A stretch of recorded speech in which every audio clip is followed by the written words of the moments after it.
সমস্ত প্রশংসা আল্লাহ তাআলার জন্য, যিনি আমাদেরকে ধারাবাহিক মহাগ্রন্থ আল কোরআনুল কারীমের তাফসীরের আলোচনা করার শোনার সুযোগ দান করেছেন। সে আল্লাহ সুবহানাহু ওয়া তাআলার কাছে জবান খুলে মহব্বতের শুকরিয়া আদায় করি, সকলে বলি আলহামদুলিল্লাহ। আজকের তাফসীর হচ্ছে সূরা নিসার 147 নম্বর আয়াত। আয়াতটি ছোট, কিন্তু আয়াতের ভিতরের কথাগুলি অনেক গুরুত্বপূর্ণ। বান্দাদেরকে আল্লাহ তাআলা লক্ষ্য করে একটা আবেগপ্রবণ কথা আল্লাহ বলেছেন। এত আবেগ এর ভিতরে। আল্লাহ বলেছেন যে আমার বান্দাদেরকে আযাব দিয়ে আমার লাভ কী? আমার তো কোনো লাভ নেই। যদি আমার বান্দা ঈমানদার হয় এবং কৃতজ্ঞশীল হয়, তাহলে ওই বান্দাকে আমি আগুনে পোড়াবো, আমি শাস্তি দিব, এতে তো আমার কোনো লাভ নেই। এই কথা আল্লাহ বলেছেন খুব আক্ষেপ করে। জাহান্নামে আল্লাহ তাআলা পৃথিবীর সমস্ত কাফের মোমেন সহ যদি সকলকে দিয়ে দেন, এতে কি আল্লাহর কোনো লাভ আছে? আবার যদি সকলকে জান্নাতে দিয়ে দেন, আল্লাহ তাআলার কোনো ক্ষতি আছে? কিছুই নাই। লাভ লোকসান আপনার আর আমার। সৃষ্টি জগৎকে আল্লাহ যে সৃষ্টি করেছেন, এই তো আল্লাহর কোনো লাভ আছে? নাই। যদি সৃষ্টি না করতেন, আল্লাহর কি কোনো ক্ষমতা কমে যাইতো? তাও হতো না। সেজন্য হাদিসের ভিতরে এসেছে, হাদিসে কুদসিতে আল্লাহ বলেছেন, খলাকতুল খলকা লিয়ারবু আলাইয়া লা আরবাহু আলাইহি। আমি সমস্ত সৃষ্টিকে সৃষ্টি করেছি, সৃষ্টি জগৎ আমার থেকে লাভবান হবে, এই উদ্দেশ্য। সৃষ্টি জগৎ থেকে আমি লাভবান হব, এটা মোটেও উদ্দেশ্য আমার না। সুবহানাল্লাহ।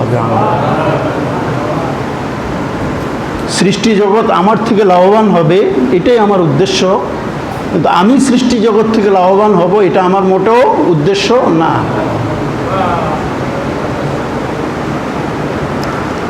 আল্লাহ তাআলা বলতেছেন, মা ইয়াফআলুল্লাহু বিআযাবিকুম ইন শাকারতুম ওয়া আমানতুম ওয়া কানাল্লাহু শাকিরান আলীমা। আল্লাহ বলেন, আল্লাহ তাআলা তোমাদেরকে শাস্তি দিয়ে কি করবেন? কি লাভ আল্লাহ তাআলার যদি তোমরা কৃতজ্ঞশীল হও এবং মুমিন হও? আল্লাহর তো কোনো লাভ নাই, বরং আল্লাহ তাআলা হলেন কৃতজ্ঞশীল এবং সর্বজ্ঞ। আল্লাহ সব থেকে বেশি কৃতজ্ঞশীল এবং আল্লাহ সব কিছু জানে। সব কিছু আল্লাহ জানে, সব কিছু থেকে আল্লাহ বেশি কৃতজ্ঞশীল। বিশ্বনবী বলেছেন যে আল্লাহ তাআলার মতো এত লজ্জাবোধ, এত লজ্জাপ্রিয়, এত ব্যক্তিত্ব সম্পন্ন এবং গালি, অপমানবোধ, অবাধ্যতা হজম করার মতো সৃষ্টি জগতের ভিতর কেউ নাই। তার বাস্তব প্রমাণ বিশ্বনবী বলেছেন যে কাফেররা আল্লাহর সমকক্ষ অংশীদারিত্ব স্থাপন করে। তারা বলে যে আল্লাহর সন্তান আছে, স্ত্রী আছে। বলে না? খ্রিস্টানরা তো বলে ঈসা আলাইহিস সালামকে আল্লাহর সন্তান বানিয়ে ফেলেছে, মরিয়ম আলাইহাস সালামকে আল্লাহর স্ত্রী বানিয়ে ফেলেছে। বিশ্বনবী বলেছেন যে আল্লাহর সাথে শরীক করে কাফেররা এবং আল্লাহকে গালিও দেয়। তার উপরও আল্লাহ তাআলা কোনো কাফেরের এক ডোক খাবার কমতি করেন না। তারপরও আল্লাহ তাআলা রিজিকের কোনো স্বল্পতা তার জীবনের জন্য আনয়ন করেন না। পেট পুরে আল্লাহ তাআলা খাওয়ান এবং পর্যাপ্ত নেয়ামত আল্লাহ তাআলা তাকে দিয়ে ভরপুর করেন। বিশ্বনবী বলেছেন আল্লাহর মতো গালি হজমকারী, মিথ্যা অপবাদ হজমকারী সৃষ্টির ভিতরে কেউ নাই। আল্লাহ তাআলা সব থেকে বেশি ধৈর্যশীল। এত বেশি ধৈর্যশীল যে আল্লাহর মতো ধৈর্যের পরিচয় দেওয়া পৃথিবীর কোনো সৃষ্টির পক্ষে কোশ্চিনকালও সম্ভব না। আপনি একটা চাকর পালেন, আপনার অধীনস্থ কোনো একটি লোক, আপনি যদি শুনেন যে আপনাকে সে গালি দিয়েছে আরেক ব্যক্তির কাছে আপনাকে সে গালি দিয়েছে, এরকম যদি আপনি শুনেন, আপনার কাছে কিরকম লাগে? ওই লোককে আপনি আর দ্বিতীয়বার রাখার চেষ্টা করবেন না, অবশ্যই তার উপরে মারাত্মকভাবে আপনি রাগান্বিত হবেন, এটার কারণ জানতে চাইবেন। যদি উল্লেখযোগ্য কোনো কারণ ব্যাখ্যা না করতে পারে, আপনি অবশ্যই রাখবেন না। কারণ থুয়ে অনেকে আছে ডাইরেক্টলি বাদ দিয়ে দিবে যে তোর মতো এরকম চাকরের কোনো প্রয়োজন আমার নেই। কিন্তু আজও পর্যন্ত কোনো কাফের, কোনো নাস্তিক বলতে পারবে না যে আল্লাহকে যে মানি নাই, কিন্তু রিজিকের কমতি আমার হয়েছে, মুসলমানের বেশি হয়েছে, আমার কম হয়েছে। মুসলমান সূর্যের আলো বেশি পাচ্ছে, আমি কম পাচ্ছি। চন্দ্রের কিরণ সে বেশি পাচ্ছে, আমি কম পাচ্ছি। বৃষ্টির বর্ষণ সে বেশি পাচ্ছে, আমি কম পাচ্ছি। খেতে ফসল তার বেশি হচ্ছে, আমার কম হচ্ছে। এরকম কোনো নাস্তিক কি বলতে পারবে? কোনো দিন না। সেজন্য বিশ্বনবী বলেছেন আল্লাহর মতো এত দয়ালুও কেউ নেই। আল্লাহ তাআলা বান্দার কাছে দুইটা জিনিস মূলত চান। এক নম্বর হচ্ছে বান্দা ইমানদার হবে, আল্লাহকে চিনবে। দুই নম্বর হচ্ছে আল্লাহ যে বান্দাকে নেয়ামত দান করেন, এই নেয়ামতের কৃতজ্ঞশীল হবে, এই নেয়ামতের কৃতজ্ঞতা আদায় করবে, শুকরিয়া আদায় করবে। দুইটা জিনিস যদি কোনো বান্দার ভিতরে থাকে, তার আমল পন্থী হলো আল্লাহ তার উপর খুশি হয়ে যায়। বিশ্বনবী বলেছেন মানুষ যখন কোনো খাবার খায়, যতই নাজ ও নেয়ামত, যতই ধরনের খাবার খাক না কেন, খাবারের শুরুতে যখন আল্লাহর নাম নিয়ে খাবার খায়, আর খাবারের শেষে যখন আল্লাহর শুকরিয়া আদায় করে আলহামদুলিল্লাহ বলে, আল্লাহ তাআলা তখন গর্ব করে ফেরেশতাদেরকে নিয়ে বলেন আমার বান্দা সৃষ্টি আমার সার্থক হয়ে গিয়েছে। আল্লাহ এত খুশি হয়ে যান যে আমার বান্দা সৃষ্টিটা আমার সার্থক হয়ে গিয়েছে। সেজন্যই আল্লাহ বলেছেন সুম্মা লাতুসআলুন্না ইয়াওমাইযিন আনিন নাঈম, অবশ্যই আমি আল্লাহ তাআলা আমি তোমাদেরকে কিয়ামতের দিন আমার নেয়ামত সম্পর্কে প্রশ্ন করব। সেদিন তোমাদেরকে যত নেয়ামত আমি আল্লাহ তাআলা দিয়েছি, সমস্ত নেয়ামতগুলি বিষয়ে আমি আল্লাহ তাআলা তোমাদেরকে প্রশ্ন করব। সকলে আমার নেয়ামতের প্রশ্নের সম্মুখীন হবে।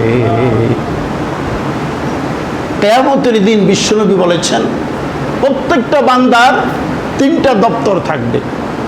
একটা দপ্তর হচ্ছে তার জীবনে যত ন্যাক কাজ করেছে তার একটা দপ্তর। আরেকটা দপ্তর থাকবে জীবনে যত গুনার কাজ করেছে এটার আরেকটা দপ্তর।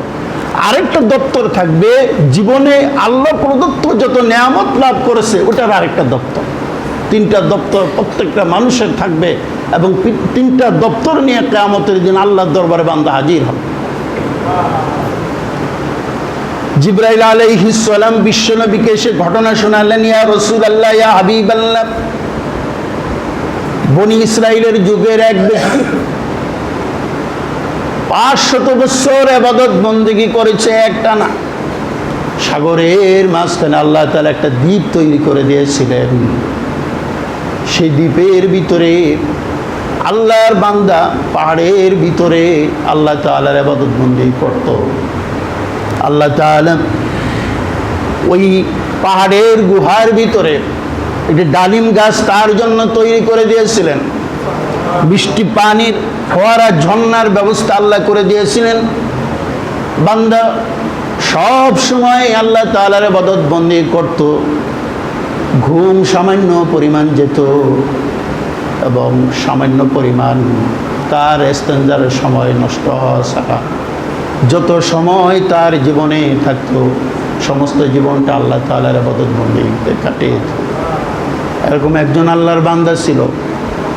ইয়া রাসূলুল্লাহ, ইয়া হাবিবাল্লাহ, এই বান্দা যখন কিয়ামতের দিন আল্লাহর দরবারে হাজির হবে, এই বান্দাও তার আমলের বিনিময়ে আল্লাহ তাআলার কাছে নাজাত পাইতে পারবে না।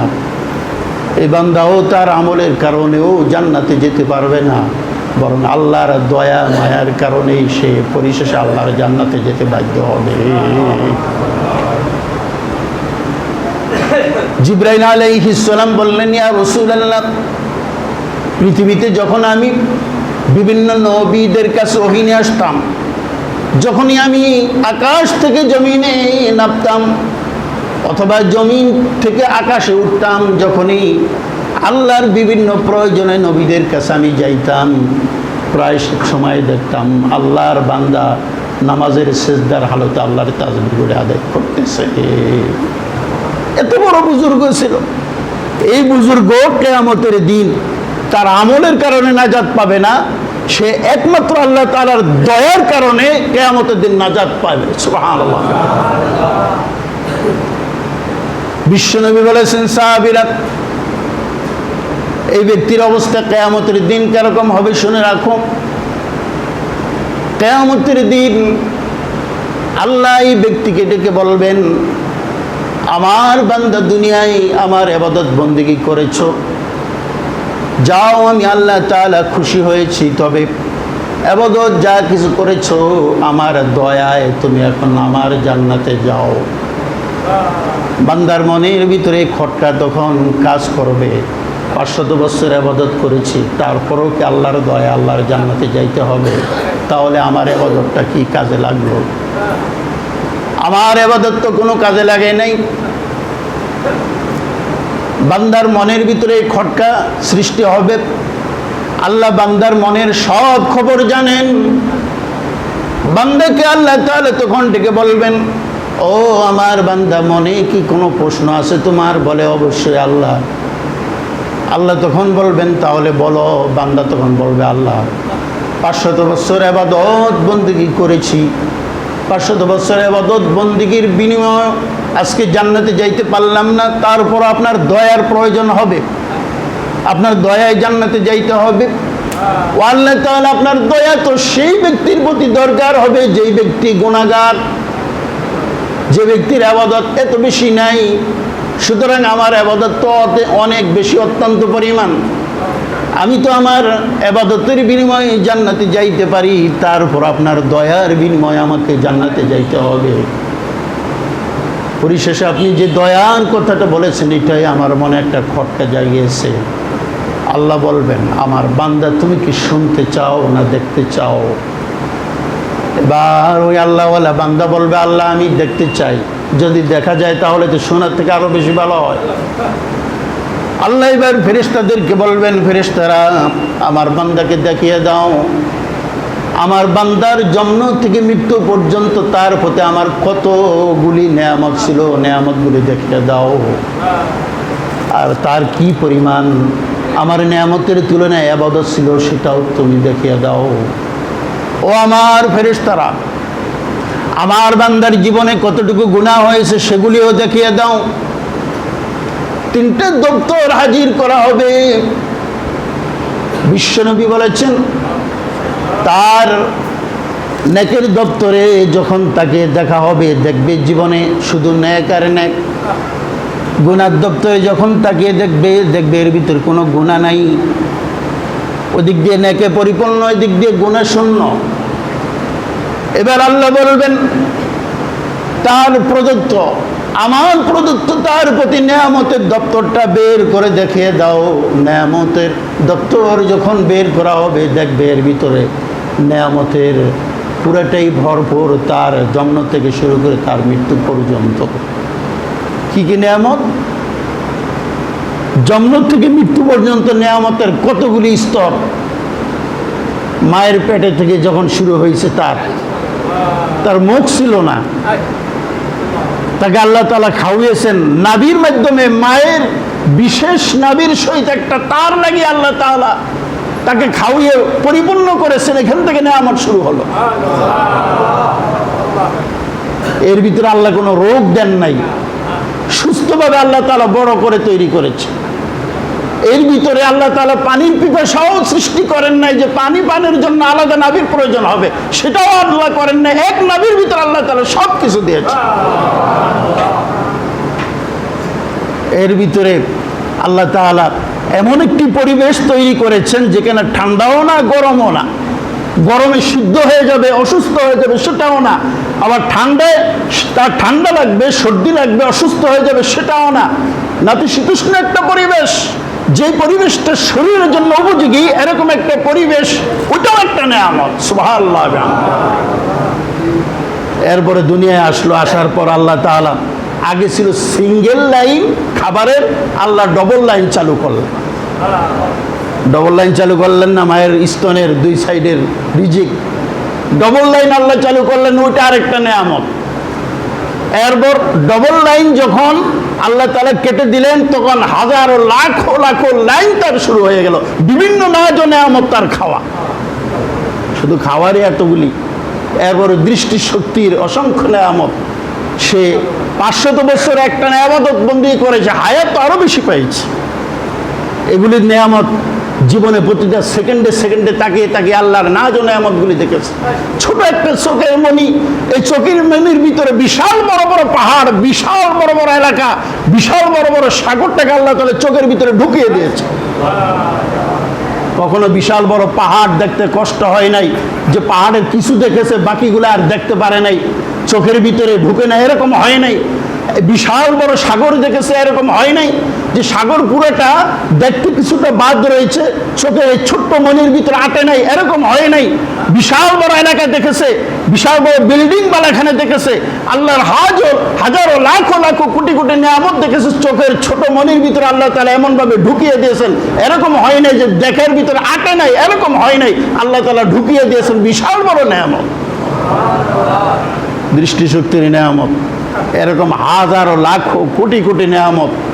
এর ভিতরে থেকে ছোট একটা নেয়ামত, চোখের দৃষ্টিশক্তির প্রতিটা সেকেন্ড, প্রতিটা মিনিট, প্রতিটা ঘন্টা, প্রতিটা দিন, প্রতিটা মাস, প্রতিটা বছর, এভাবে 500 বছর, তার উপরে তার জন্মলগ্ন থেকে শুরু করে মৃত্যু পর্যন্ত যত দৃষ্টিশক্তি দিয়ে প্রতিটা সেকেন্ডে সেকেন্ডে দেখেছে, এগুলি প্রত্যেকটার নেয়ামত ওর ভিতরে হাজির।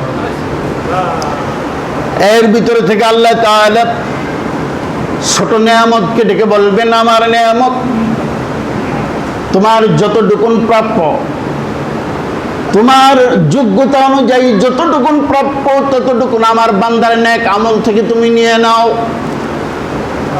এই কথা শোনার সাথে সাথে ছোট যেই নেয়ামত আল্লাহ বান্দাকে দিয়েছিলেন, হাজারো লাখো কোটি কোটি নেয়ামতের ভিতরে ছোট দৃষ্টিশক্তি, হাজার হাজার বার, কোটি কোটি বার দেখা, এর ভিতরে থেকে এক সেকেন্ডের একটা দৃষ্টিশক্তির নেয়ামত লাভ দিয়ে বান্দার বিশাল বড় বড় তার নেকের ভান্ডারের দপ্তরের ভিতর পড়ে যাবে।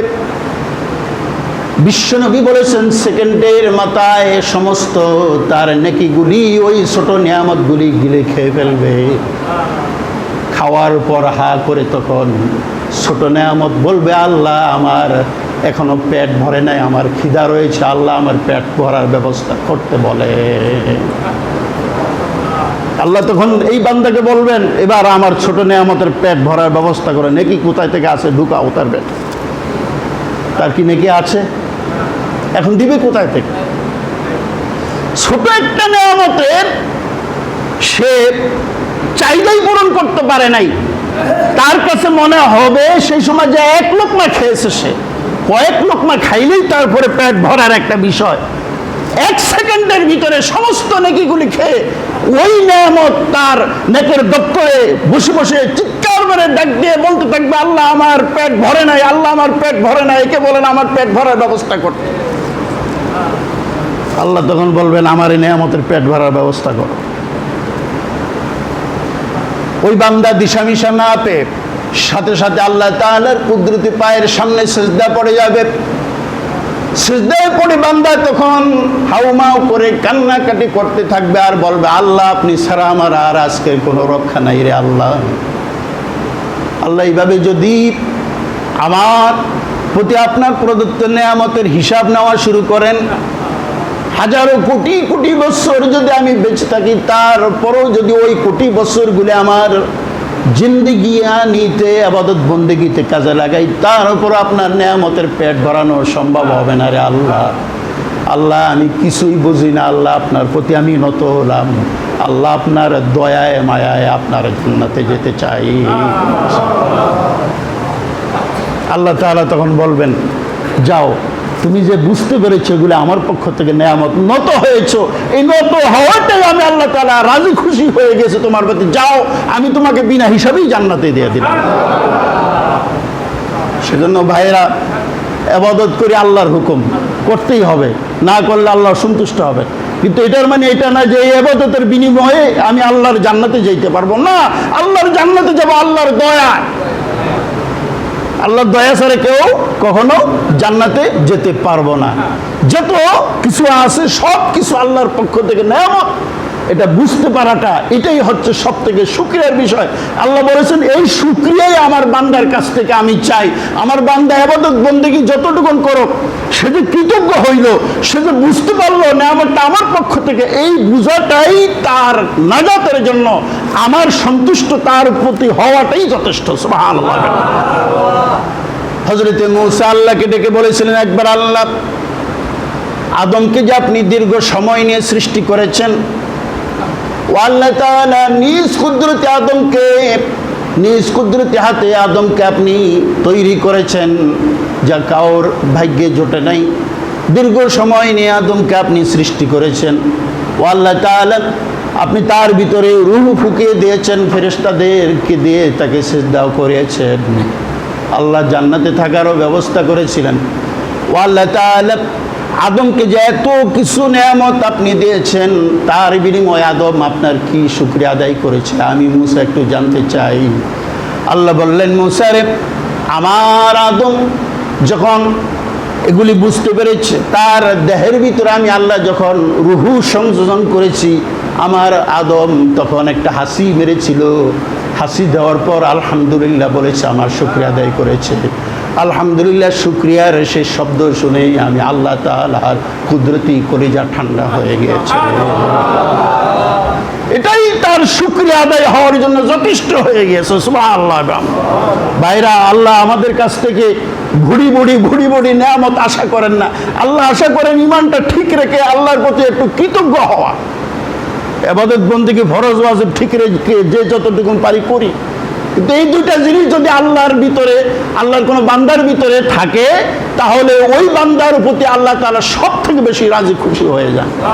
সেজন্য আল্লাহ বলেছেন, আমার লাভ কি তোমাদেরকে আযাব গজব দিয়ে পড়িয়ে, লাভটা কি আমার? দুইটা জিনিস ঠিক রাখবা, ঈমানটাকে ঠিক রাখবা, 2 নম্বর হচ্ছে আমার প্রতি কৃতজ্ঞ হবা। এই দুইটা জিনিস যদি থাকে, তাহলে আমি তোমার উপর সন্তুষ্ট হয়ে যাব।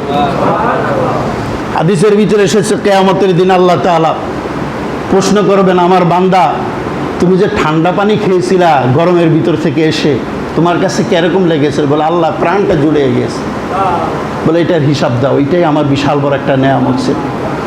তুমি যে মরুভূমির উপরে দিয়ে যাইতা, রাস্তার উপরে দিয়ে যাইতা, গরমে তোমার পায়ে কষ্ট হইতো, ওটার জন্য তুমি যে জুতা পরিধান করতা, জুতার ব্যবস্থা আমি আল্লাহ যে করেছি, অতটুকু সামর্থ্য তোমাকে দিয়েছি, ওটা কি আমার নেয়ামত ছিল না? বলে, আল্লাহ, বিশাল বড় একটা নেয়ামত ছিল। তুমি যে ঘুমাইতা আমার বান্দা, ঘুমটার ভিতরে যে একটা আরাম পাইতা, এটা কি আমার নেয়ামত ছিল না বান্দা? বলে, আল্লাহ, এটা বিশাল বড় একটা নেয়ামত। আল্লাহ বলেন যে, এর থেকে আর কি চাইবা? কিয়ামতের দিন আল্লাহ এরকমও বলবেন, এর থেকে আর কি চাইবা? তোমাকে কিছুই দেই নাই, কিন্তু এই শান্তিগুলো তো অন্তত তুমি পাইছো। মানুষ ফকির হোক, কিন্তু ঠান্ডা পানি তো খাওয়ার তার ব্যবস্থা হয়।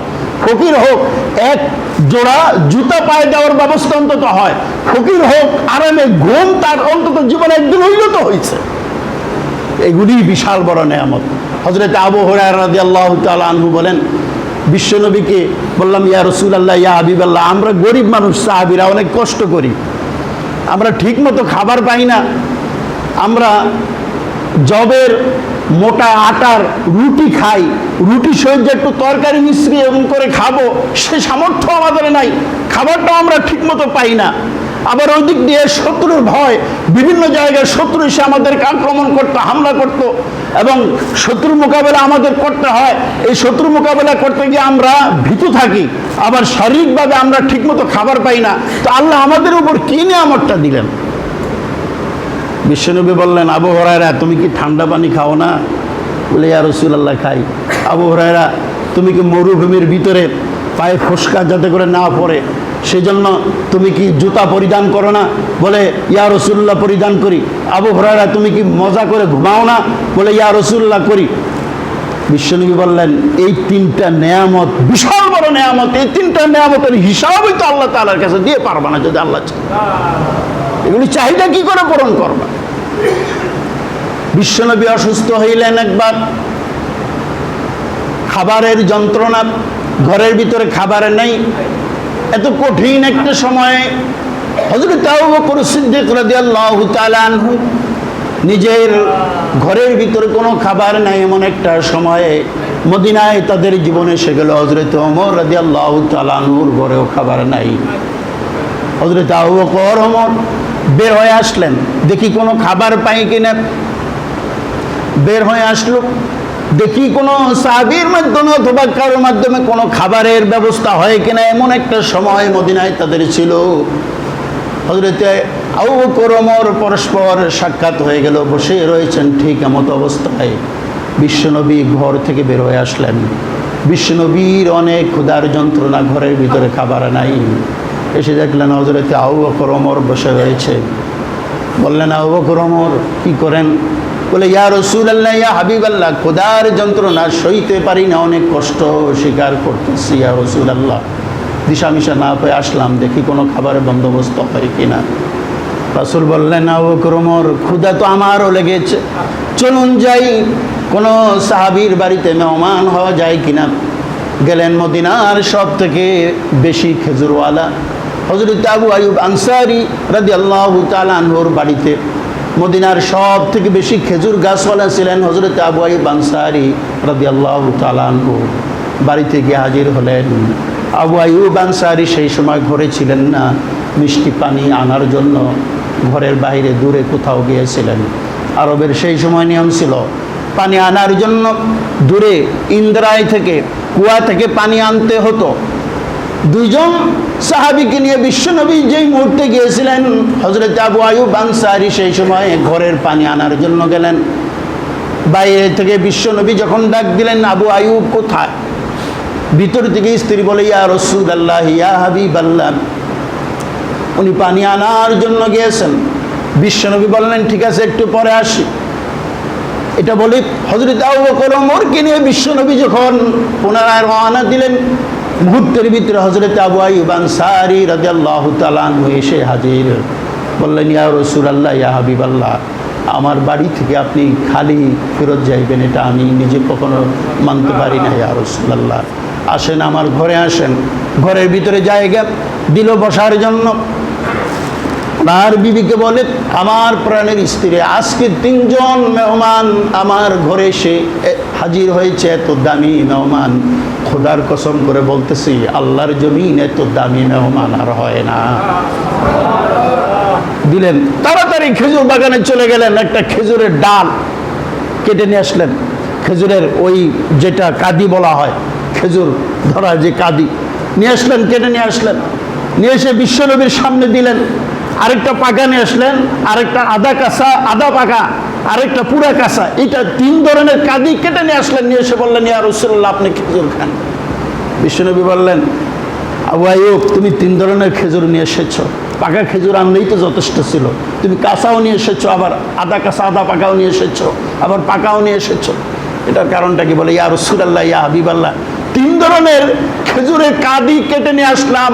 আপনি আপনার পবিত্র হাত লাগান, যেই খেজুরের গায়ে আপনার হাত লাগবে ওই খেজুরের গাছের ভিতরে আল্লাহ আমাকে বরকত দিয়ে দিবেন। আবু আইয়ুব আনসারী রাদিয়াল্লাহু তাআলা আনহুর খেজুর দিলেন, বিশ্বনবী খাইলেন। খাওয়ার পর আবু আইয়ুব আনসারী তখন একটা ছুরি নিলেন, একটা বকরি জবাই করবেন, একটা ছাগল অথবা একটা ভেড়া জবাই করবেন, মেহমানদারি করবেন। কত বড় আত্মাওয়ালা ছিলেন সাহাবীরা, কত বড় আত্মাওয়ালা ছিলেন! একজন 3 জন মেহমানের জন্য আমাদেরকে এরকম রেকর্ড আছে, যতই ছাগলের মালিক হোক না কেন, যে একটা ছাগল জবে করে দিয়েছ। এরকম আত্মাওয়ালা সাহাবীরা ছিলেন। মাল যার যত বেশি ছিল তত কৃতজ্ঞশীল ছিলেন, যার যত কমতি ছিল তত শুকরগুজার বান্দা ছিলেন। এই দুইটা জিনিস আল্লাহ চান। আজকের আয়াতে কারিমা আল্লাহ এই দুইটা জিনিসের কথাই বলেছেন। এই দুইটা জিনিস যদি থাকে, সাথে ঈমান থাকে, আল্লাহ বলেন কেন শাস্তি দেব আমি, আমার কি উদ্দেশ্য, আমার লাভটা কি তোমাদেরকে শাস্তি দিব।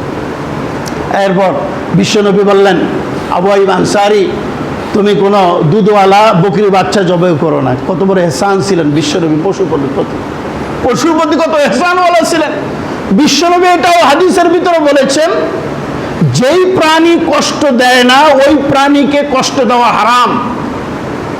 যেই প্রাণী কষ্ট দেয় না ওই প্রাণীকে কষ্ট দেওয়া কি হারাম। মনে করেন রাস্তা দিয়ে যাইতেছেন, একটা পিঁপড়া আপনার সামনে পড়লো, পিঁপড়ার উপরে আপনি আপনার জুতা দিয়ে একটা ঘষা মেরে চলে গেলেন, 12টার ঘর পাড়িয়ে চলে গেলেন। এই পিঁপড়া তো আপনার কষ্ট দেয়নি, ওই মুহূর্তে পিঁপড়াটাকে হত্যা করা আপনার জন্য হারাম হয়েছে। পিঁপড়াটা আল্লাহ জিকির করে। যদি কোনো পিঁপড়া আপনাকে কামড় দেয়, ব্যথা পান, ওটা মেরে ফেলেন, ওটার জন্য সমস্যা নাই। মশা আমরা মারি, এটা কষ্ট দেয়। মাছে আমরা মারি, এটা আমাদেরকে কষ্ট দেয়। সাপ আমরা মারি, এগুলো আমাদেরকে কষ্ট দেয়, ক্ষতি করে। সেজন্য এগুলি মারা হাদিসের ভিতরে আদেশ আছে, নিষেধ নাই। নিষেধ হলো ওই প্রাণীকে হত্যা করা যেই প্রাণী মানুষের কোনো ক্ষতি করে না। একটা কেঁচো যাইতেছে রাস্তা দিয়ে, আপনি পা দিয়ে একটা মরানি দিলেন, কেঁচোটা মারা গেল, এই জন্য আপনাকে গুনাহগার হইতে হবে। হাদিসের ভিতর বিশ্বনবী বলেছেন, একটা কুকুরকে এক ব্যবসা মহিলা একটু পানি পান করার কারণে আল্লাহ তাআলা তার জীবনের গুনাহগুলি মাফ করে দিয়ে আল্লাহ তাআলা তাকে জান্নাত দান করে দিয়েছে। আবার আরেক মহিলা একটা বিড়াল ছানাকে ঘরের ভিতরে আটকে রেখেছে, খাবারও দেয় না, ছেলেও দেয় নাই। বিড়াল ছানাটি এইভাবে খাবারের অভাবে ছটফট করে মারা গিয়েছে, তালা মেরে কোথাও চলে গিয়েছিল মহিলা, কয়েকদিন ছিল। বিশ্বনবী বলেছেন, ওই বিড়াল ছানাটিকে হত্যা করার কারণে ওই মহিলা, ভালো মহিলা ছিল, ওই মহিলা আল্লাহর জাহান্নামে চলে গিয়েছে। বিশ্বনবী বলেছেন, একবার বিশ্বনবী সূর্যগ্রহণের নামাজ পড়তেছিলেন সাহাবীদেরকে নিয়ে জোহরের টাইমে। বললেন সাহাবীরা, বুখারীর হাদিস, বললেন সাহাবীরা, আজকে আমার সামনে এত বিশাল বড় বড় দৃশ্য এসে হাজির হয়ে গিয়েছে যা ইতিপূর্বে আসে নাই। আমি আল্লাহর জান্নাত জাহান্নাম এত কাছাকাছি দেখেছি, আমার কাছে মনে হচ্ছিল যেন আমার মসজিদে মেহরাবের কাছে জান্নাত জাহান্নাম দুটো এসে হাজির হয়ে গেছে। বিশ্বনবী কিছুক্ষণ হাত বাড়াইছিলেন এইভাবে, আবার হাত এভাবে গুটিয়ে নিলেন। সাহাবী একজন বললেন, ইয়া রাসূলুল্লাহ, নামাজের ভিতরে দেখলাম এরকম করলেন। বিশ্বনবী বললেন, আল্লাহর জান্নাতের নাজ ও নিয়ামত দেখে আমি আশ্চর্য হতেছিলাম আর কেরাত পড়তেছিলাম। আমি দেখতেছিলাম আল্লাহর জান্নাতের নিয়ামতগুলো আমার চোখের সামনে ভাসতেছে। হঠাৎ করে আমি তাকিয়ে দেখলাম যে একটা জান্নাতে আঙ্গুর গাছের থোকা আমার চোখের সামনে, একবারে মনে হচ্ছে যেন আমার সামনে এসে হাজির হয়ে যাচ্ছে। আমার তখন মনে হচ্ছিল যেন আঙ্গুরের থোকাটি ছিঁড়ে এনে তোমাদেরকে খাওয়াই। পরক্ষণে আমার মনে হইল এটা তো নামাজের নিয়ম না, নামাজের বহির্ভূত নিয়ম, এটা আমি নামাজের খেলাপ করতেছি। এটা মনে করে আমি হাতটাকে গুটিয়ে নিলাম। যদি এরকম জায়েজ থাকতো নামাজের বাহিরের কোনো কাজ নামাজের ভিতর করা, তাহলে আমি তোমাদেরকে বেহেশতি আঙ্গুর ছিঁড়ে এনে খাওয়িয়ে দিতাম এবং তোমরা বুঝতে যে আল্লাহর জান্নাতি নিয়ামত কত সুন্দর স্বাদ হইতে পারে। বিশ্বনবী বললেন, আমি ওই মহিলাকে জাহান্নামে জ্বলতে দেখেছি যেই মহিলা একটা বিড়াল ছানাকে আটকে রেখেছিল, খাবার দেয়। ওই মহিলাকেও জাহান্নামে জ্বলতে দেখেছি, মহিলাটি মারা গিয়েছিল আগে। সুতরাং ভাইরা, একটা প্রাণীর মূল্য আল্লাহ তাআলার কাছে আছে। প্রাণী সেবা করলেও সব হয়, প্রাণীকে কষ্ট দিলেও গুনাহ হয়। যেই প্রাণী আপনার ক্ষতি করে না ওই প্রাণীকে কষ্ট দিলে কি হয়? গুনাহ হয়। যেই প্রাণী আপনার ক্ষতি করে না ওই প্রাণীর যদি আপনি উপকার করেন তাতেও কি হবে? সব হবে। তো হযরতে আবু আইয়ুব আনসারী রাদিয়াল্লাহু তাআলা আনহু উনি যখন জবে করতে গেলেন, বিশ্বনবী কত দয়ালু ছিলেন, বললেন দুধওয়ালা কোনো বকরির মাকে জবে করো না আবু আইয়ুব আনসারী, বাচ্চার কষ্ট হবে। হযরত আবু আইয়ুব আনসারী রাদিয়াল্লাহু তাআলা আনহু তখন একটা ভেড়া নিলেন, পুরুষ ভেড়া নিয়ে জবে করলেন। ভেড়ার গোশত বিশ্বনবী খেয়েছেন, এটা সুন্নত। অনেকে ভেড়ার গোশত খাইতে এরকম অনীহা প্রকাশ করে, হাঁসের গোশত খাইতে অনীহা প্রকাশ করে। হালাল জিনিস আপনার পছন্দ না হইলে আপনি খাবেন না, কিন্তু এটাকে মনে করবেন না যে এটা খারাপ জিনিস, এটা মনে করাটা কবিরা গুনাহ। আপনার রুচিতে না জাগলে আপনি খাবেন না, হালালকে হালাল মনে করবেন, কিন্তু এটাকে ডিনাই করা বা এটা দুর্গন্ধ, খাইতে ভালো লাগে না, এটা গুনাহগুণ এভাবে বর্ণনা না করে, এটা দোষ বর্ণনা করে এটা গুনাহ হবে।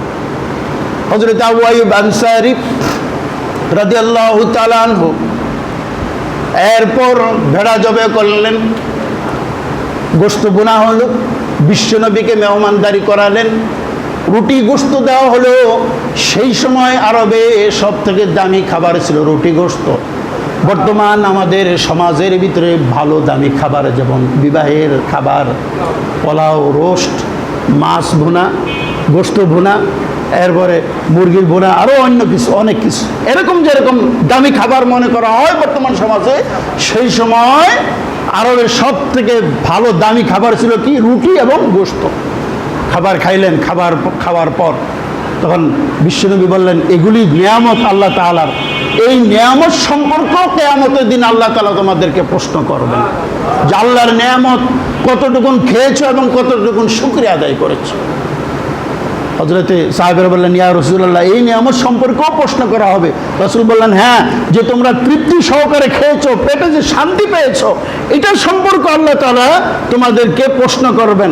ওই ব্যক্তিকে আল্লাহ তাআলা আটকাবেন না যে ব্যক্তি খাবারের শুরুতে বিসমিল্লাহ, খাবারের শেষে আলহামদুলিল্লাহ বলে আল্লাহ শুকরিয়া আদায় করেছে। আল্লাহ তাআলা তখন খুশি হয়ে যান, আল্লাহ গর্ব করে বলেন যে আমার বান্দা সৃষ্টিটা আমার সার্থক হয়ে গেছে।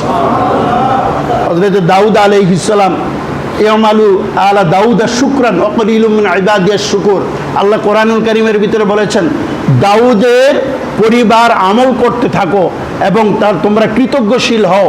ওয়া কলিলুম মিন ইবাদিয়াশ শুকুর, পরিশেষে আল্লাহ বলেছেন আমার বান্দাদের ভিতরে খুব কম বান্দাই আমার কৃতজ্ঞ আদায় করে, অধিকাংশ বান্দা আমার নাফরমানি করে। হযরত দাউদ আলাইহিস সালাম কি করতেন? বিশ্বনবী বলেছেন দাউদ আলাইহিস সালামের ইবাদত বন্দেগীটা হচ্ছে সব থেকে উত্তম পন্থায় তার নামাজটা ছিল। দাউদ আলাইহিস সালাম রাতের প্রথম অংশে ঘুমিয়ে পড়তেন, এরপর শেষ অংশে ইবাদত বন্দেগী করতেন। আবার রাত্রে 3 ভাগে ভাগ করলে প্রথম ভাগে ঘুমিয়ে পড়তেন, 2 ভাগ ঘুমাইতেন, 1 ভাগ ইবাদত বন্দেগী করতেন। আবার বিশ্বনবী বলেছেন ষষ্ঠ ভাগে যদি ভাগ করা হয় তাহলে শেষ ভাগেও ইবাদত বন্দেগী করতেন, অর্থাৎ কিছু ঘুমাইতেন, কিছু ইবাদত বন্দেগী করতেন। এইভাবে দাউদ আলাইহিস সালাম রাত কাটাইতেন। আর দিনের বেলা সারা বছর রোজা রাখতেন, একদিন রোজা রাখতেন, একদিন রোজা ভাঙতেন। এইভাবে সারা বছর হযরত দাউদ আলাইহিস সালাম রোজা রাখতেন। আবার দাউদ আলাইহিস সালামের ঘরের ভিতরে এই সিস্টেম করে রেখেছেন কখনো যাতে করে আল্লাহ তাআলার ইবাদত বন্দেগী থেকে খালি না হয়। নিজে কখনো ইবাদত বন্দেগী করতেন, এরপর ওনার স্ত্রী দাঁড়িয়ে যাইতো, উনি অন্য কাজে চলে যাইতেন, ওনার স্ত্রী ইচ্ছা মতো যতক্ষণ পারে ইবাদত বন্দেগী করতো, এরপর ওনার মেয়ে দাঁড়িয়ে যাইতো, অথবা ওনার ছেলে দাঁড়িয়ে যাইতো, অথবা পুত্রবধূ দাঁড়িয়ে যাইতো, কখনো ওনার ঘর ইবাদত নামাজ থেকে খালি হইতো না। সুবহানাল্লাহ। রাসূল বলেছেন দাউদ আলাইহিস সালাম খুব কৃতজ্ঞশীল আল্লাহর একজন নবী ছিলেন। সমস্ত নবীরাই কৃতজ্ঞশীল, কিন্তু দাউদ নবীর এই আমলটা খাসভাবে ছিল। ওনার ঘর ইবাদত বন্দেগী থেকে কখনো কি হইতো না? খালি হইতো না। দাউদ আলাইহিস সালাম একদিন আল্লাহকে বললেন, আল্লাহ আপনার কিছুই কৃতজ্ঞ আদায় করতে পারি না, আল্লাহ আপনার কিছুই কৃতজ্ঞ আদায় করতে পারি না, কত নাজ ও নেয়ামত আমাকে দিয়েছেন, আল্লাহ কত নিয়ামত দিয়েছেন, এর কিছুই আমি হক আদায় করতে পারি না। আল্লাহ সেদিন বলেছিলেন, দাউদ তুমি যেটা বুঝতে পেরেছো এবং আফসোস করেছো, এই আফসোসটাই আমার পক্ষ থেকে হক আদায় হয়েছে বলে আমি গণ্য করে নিয়েছি। সুবহানাল্লাহ। সুতরাং ভাইরা, আল্লাহর চাহিদা আমাদের কাছ থেকে বড় কিছু না। আল্লাহর চাহিদা হচ্ছে ইমানটা ঠিক রাখো, ইমান আনো। যেহেতু আমরা ওয়ারিস সূত্রে ইমানদার, বাবা মা মুসলিম, আমরা মুসলিম, ইমানদার, ইমানটাকে ঠিক রাখতে হবে, শিরিক করা যাবে না। 2 নম্বর হচ্ছে যে আল্লাহর প্রদত্ত নিয়ামতের প্রতি আমাদের শুকরিয়া থাকতে হবে। যাকে আল্লাহ যে হালতে রাখছেন ওই হালতের উপর আমাদের শুকরিয়া থাকতে হবে। যাকে বেশি নিয়ামত দিয়েছেন, নিয়ামত অনুযায়ী ওই নিয়ামতটাকে কাজে লাগাইতে হবে, অন্যায় পথে কামাই করা যাবে না, ব্যয় করা যাবে না। যাকে কম দিয়েছেন ওটার উপরে ধৈর্য ধারণ করতে হবে, শুকরিয়া থাকতে হবে। আল্লাহ সেই জন্য বলেছেন যে কলিলুম মিন ইবাদিয়াশ শুকুর, আমার বান্দাদের ভিতরে খুব কম লোকে আমার কৃতজ্ঞ আদায় করে। ইন্নাল ইনসানা লাকাফুর, আল্লাহ বলেছেন আমার বান্দাদের ভিতরে অধিকাংশই মানুষ আমার অকৃতজ্ঞ। সুতরাং ওই বান্দার উপর আল্লাহ খুশি হয়ে যান যে বান্দা সব সময় আল্লাহ তাআলার শুকরিয়া আদায় করে এবং আল্লাহ তাআলার প্রতি কৃতজ্ঞশীল হয়। এই বান্দাদের ক্ষেত্রে আল্লাহ বলেছেন আমার বান্দাদেরকে পুড়িয়ে লাভ কি? কোনো লাভ হবে না।